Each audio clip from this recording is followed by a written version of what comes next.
प्रश्नावली 5.1 समांतर श्रेणी चल रही थी, उसमें हमने 3 सवाल पढ़ लिए थे। चौथे सवाल में हमने 2-3 सवाल पढ़ लिए थे। इसमें हमको सार्वअंतर ज्ञात करना था और आगे के 3 पद ज्ञात करने हैं। सार्वअंतर डी का मान कैसे ज्ञात करेंगे हम? a2 minus a1, a2 minus a1। तो ये कितना है? a2 का मान है 3 प्लस रूट 2 माइनस 3। पहला पद ये, दूसरा पद ये, तीसरा और ये चौथा। घटाया हमने, माइनस का और प्लस का कट गया, कितना बचेगा? रूट 2। इसी प्रकार से आप लोग देखो कोई से भी पद में से घटा के देख सकते हैं। a4 माइनस a3 करेंगे। चौथा पद क्या है हमारा? 3 प्लस 3 रूट 2। इसमें से घटाना हमको 3 माइनस 2 रूट 2। ये 3 से 3 कट गया, 3 रूट 2 में से 2 रूट 2 घटाएंगे, कितने बचेंगे? रूट 2। तो यानी सार्वअंतर कितना हमारा? रूट 2। आगे का पद ज्ञात करना है हमको a5। पांचवा पद ज्ञात करेंगे तो यानी चौथे पद में हमको d का मान जोड़ना है। चौथा पद है 3 प्लस 3 रूट 2। इसमें जोड़ेंगे अपन रूट 2, तो ये हो जाएगा 3 प्लस ये 3 रूट 2 पहले से ही है, एक रूट और जुड़ गया इसमें, तो कितना हो जाएगा? फिर 4 रूट 2। अगला पद ज्ञात करेंगे जैसे छठा पद, तो पांचवें पद में फिर डी का मान जोड़ेंगे। पांचवा पद आया हमारा 3 और 4 रूट 2। इसमें रूट 2 जोड़ेंगे तो कितना हो जाएगा? 3। अब 4 तो पहले से ही, एक और हो गया, ये 5 हो गया, 5 रूट 2। इसी प्रकार सातवां पद ज्ञात करेंगे।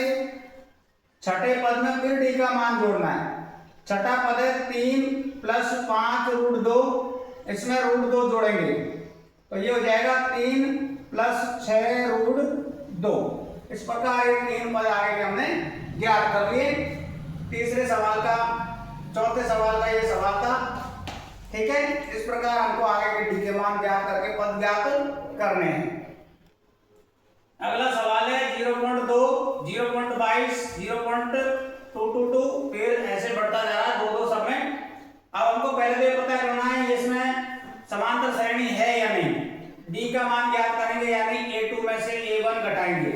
a2 है 0.22, इसमें से घटाएंगे 0.2। देखो घटाएंगे कैसे? 0.22 इसमें से घटाएंगे, पॉइंट की सीध में पॉइंट लगाना है और 2 पॉइंट सीध में रहना चाहिए हमारा, तो यहाँ भी उत्तर में भी पॉइंट सीध में आएगा। 2 का 2, इसमें से 2 में से 2 गए, कितने बचेंगे? 0 और 0 की 0, तो यहाँ पर बच गया अपना 0.02। इसी प्रकार अगला क्या करेंगे? a3 में से a2 घटाएंगे। a3 है 0.222, इसमें से घटाएंगे 0.22। आप देखो इसको घटाए, पॉइंट के सीध में पॉइंट रखना है आपको। 0. ये घटाएंगे 2 का 2, 0, 0.0। इसमें क्या आ रहा है? 0.002। तो देखो डी के मान अलग आ रहे हैं। समांतर श्रेणी के लिए हमको डी का मान समान आना चाहिए, इसमें अलग अलग आ रहे हैं डी के मान, तो यह समांतर श्रेणी नहीं है। यह A3 समांतर श्रेणी नहीं है, तो इसमें हम आगे के पद ज्ञात नहीं कर सकते, ठीक है ना। अगर डी का मान बराबर नहीं आते तो आगे का पद ज्ञात नहीं होगा। अगला सवाल है a2a 3a 4a। तो पहले तो हमको इसको ये पता करना डी का मान सब में समान आ रहा है कि नहीं आ रहा, AP है या नहीं है। तो सबसे पहले डी का मान ज्ञात करने के लिए हमको a2 में से a1 घटाना है, 2a माइनस a बचेगा। फिर इसी प्रकार डी का आगे मान ज्ञात करें, जैसे a3 में से a2 घटाएंगे, a3 है 3a में से 2a घटाएंगे, तो कितना बचेगा? a, यानी a का मान हमारा समान आ रहा है, तो यहाँ पर समांतर श्रेणी है। तो आगे के हमको पद ज्ञात करने हैं। तो ये 1 2 3 4, पांचवा पद ज्ञात करेंगे a5, a4 plus d। a4 का मान है 4a, d का मान a है, तो कितना आ जाएगा? 5a। इसी प्रकार छठा पद ज्ञात करेंगे, a5 प्लस d। 5a में d जोड़ेंगे, कितना आ जाएगा? 6a। इसी प्रकार a7 करेंगे तो ये 6a6 प्लस d 6a जोड़ेंगे कितना आ जाएगा 7a। इस प्रकार ये आगे के 3 पद हमने ज्ञात कर लिए। समांतर श्रेणी है तो पद ज्ञात करने, नहीं तो समांतर श्रेणी नहीं है तो अगले पद ज्ञात नहीं होंगे। अगला सवाल है a की घात 2, a की घात 3, a की घात 4, d का मान ज्ञात करेंगे a2 माइनस a1। a2 है a की घात 2 माइनस a, और इनमें से a कॉमन आ गया, 2 घात है, एक a बचेगा यहाँ पर और माइनस का a। इसी प्रकार अब ज्ञात करेंगे हम a3 माइनस a2। a3 कितना है a की घात 3 माइनस a की घात 2, a की घात 2 कॉमन ले लिया यहाँ तो ये बच गया a माइनस a।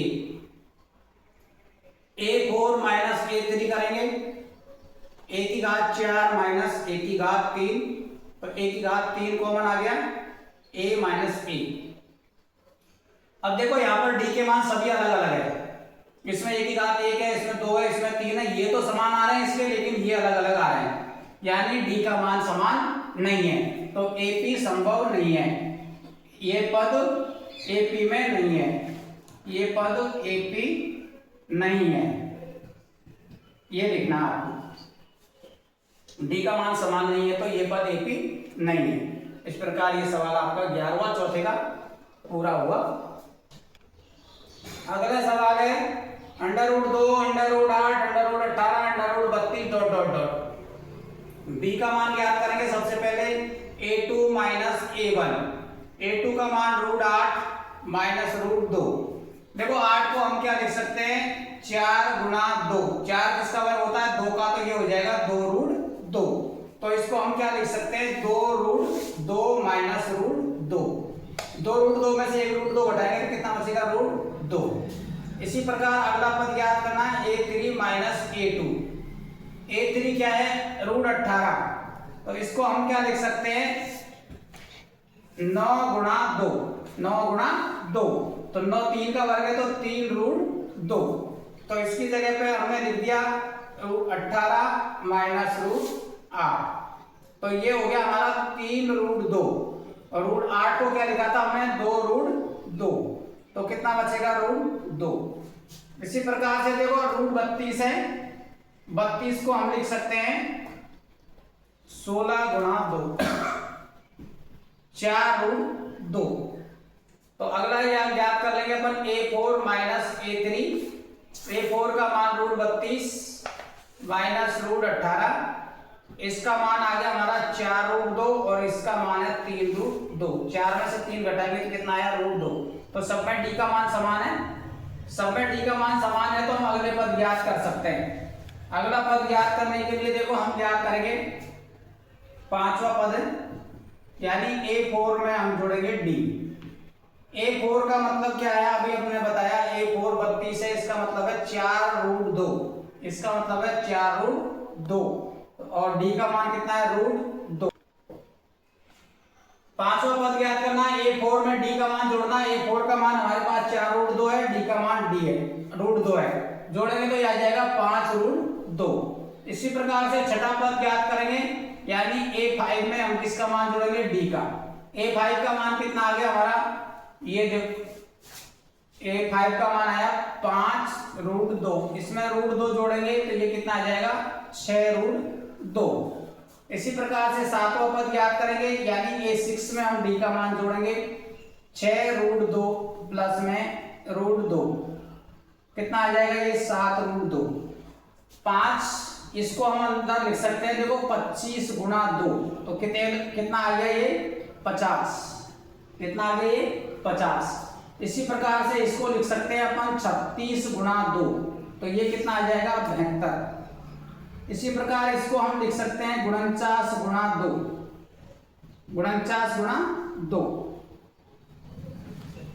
98। तो अगले 3 पद कौन कौन से √50, √72 और √98, तो इसके अगले 3 पद है। इस प्रकार हम आगे के 3 पद ज्ञात कर सकते हैं। अगला सवाल है a की घात 2, 3 की घात 2, 5 की घात 2, 7 की घात 2। d का मान ज्ञात करेंगे, यानी a2 में से a1 घटाएंगे। a2 है यानी 3 की घात 2, इसमें से घटाना 1 की घात 2। 3 की घात 2 का मतलब कितना होता है 9, और 1 की घात 2 का मतलब 1, कितना बचेगा 8। इसी प्रकार से आगे ज्ञात करते हैं हम a3 में से a2 घटाएंगे। a3 कितना है 5 की घात 2 और ये 3 की घात 2, 5 की घात 2 का मतलब 25 और 3 की घात 2 का मतलब 9। 25 में से 9 घटाए कितने बचेंगे 16। फिर इसी प्रकार आगे ज्ञात करेंगे a4 में से a3 घटाएंगे। a4 का मान है 7 की घात 2 और ये 5 की घात 2। 7 की घात 2 का मतलब 49 और 5 की घात 25, 5 की घात 25, 5 की घात 2 का मतलब 25। तो ये कितने बचेंगे हमारे 24। तो देखो यहाँ पर डी के मान इसमें 8 है, इसमें 16 है, इसमें 24 है, अलग अलग है। तो ये पद एपी नहीं है, ये पद एपी नहीं है। डी के मान समान आते हैं तो एपी है वरना नहीं है।